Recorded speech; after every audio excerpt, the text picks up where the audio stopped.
নূহ নবীর সময় যখন প্লাবন আসছে, নূহ আলাইহিস সালাম নিজের উম্মতদেরকে বাঁচানোর জন্য আল্লাহর হুকুমে একটা নৌকা বানালেন। ওই নৌকার মধ্যে নূহে সাফিনা, ওই সাফিনায়ে নূহের মধ্যে যেই যেই উম্মতরা উঠেছিল ওরা যেমন মহাপ্লাবন বন্যা থেকে বেঁচে গেল। কবি বলেন, আল্লাহর বান্দা শোনো, নূহ নবীর নৌকায় উঠলে যেমন বিপদ থেকে বাঁচা যায়, নবীজির সুন্নাত নামক নৌকায় উঠলে কিয়ামতের সকল বিপদ থেকে বেঁচে জান্নাতে যাওয়া যায়। হযরত আব্দুল্লাহ ইবনে আব্বাস বলেন, ইয়াউমা তাবিয়াতু উজুহু আহলিস সুন্নাতি ওয়াল জামাআহ, দুনিয়াতে যারা দুইটা জিনিস যারা মানবে, এক নাম্বার হলো সাহাবা, দুই নাম্বার নবীজির সুন্নাহ। এই দুইটা জিনিস মানবে যারা, আল্লাহর নবীর সাহাবায়ে কেরামকে যারা মানবে আর নবীর সুন্নাত যারা মানবে। হযরত আব্দুল্লাহ ইবনে আব্বাস বলেন, জানো রে, এই দুইটা জিনিস মানবে যারা, কিয়ামতের ময়দানে নবীদের চেহারা থেকে যেমন নূর যেমন চমকাইতে থাকবে, নবীদের চেহারা থেকে যেমন নূর চমকাইতে থাকবে, সুন্নাতের সাহাবা মাননেওয়ালা উম্মতের চেহারা থেকে কিয়ামতের ময়দানে নবীদের মতো নূর চমকাতে থাকবে।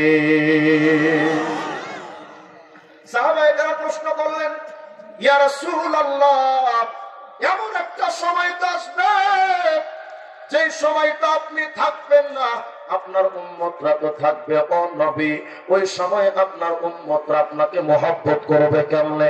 আল্লাহর হাবিব বলেন, শোনো রে সাহাবা, মান আহাব্বা সুন্নতি ফাকাদ আহাব্বানি। মাথায় জট, দাড়িতে জট, গায়ে পাঞ্জাবি, পাঞ্জাবি তো নাই, কোন রকম সেরা শাহ, বাবা হায়দার শাহ। রহমানিয়া মাদ্রাসায় যখন পড়তাম এক বাবা ছিল, বাবা হায়দার শাহ। বিশ্বাস করবেন, মরার আগে 55 বছর গোসল করেন। কয় বছর? শরীর এমন তো টয়লেটের মতো দুর্গন্ধ বের হয়, এমন ভাব ধইরা গাঞ্জা খাই না, মদিনায় যাবো কেমন, এই কথা বললে ওয়ালা আশেক না, কিন্তু টুপি মাথায় দেনে ওয়ালা ওই মূলত আশেক। এটা আমার কথা রে, নবী বলেছেন, আমার সুন্নাত যারা মানলো তারাই আমার মহব্বত করলো। আমি নবীর সুন্নাতকে যারা মাইনা নিবে তারা আমি নবীকে মহব্বত করে নিয়েছে। রাস্তাঘাটে বিশ্ব আশিকে রাসূল লেখা দেখলে ওরা আশিকে রাসূল হয় না।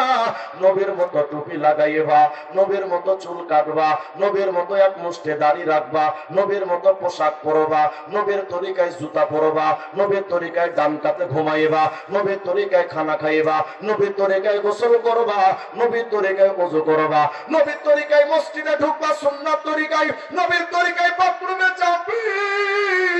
আল্লাহর নবী বলেন, যারা আমার সুন্নাতকে মেনে নিল তারাই মূলত আমার আশিক হয়ে গেল। তাহলে নবীর সুন্নাত মানা দরকার আছে না না? সাহাবায়ে কেরাম বলেন, ইয়া রাসূলুল্লাহ, কিয়ামতের ময়দানে আপনাকে আপন বলে কেমনে পাবো?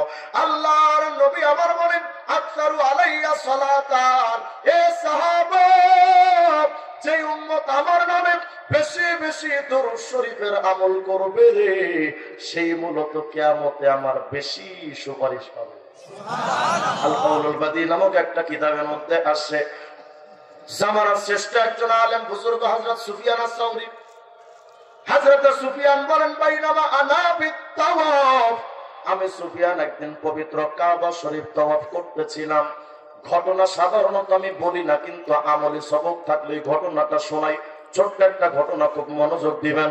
হযরত সুফিয়ান আস-সাউরি বলেন, জানো রে, বাইনামা আনা বিত-তাওয়াফ, আমি সুফিয়ান আস-সাউরি একদিন পবিত্র কাবা শরীফ তাওয়াফ করতেছিলাম।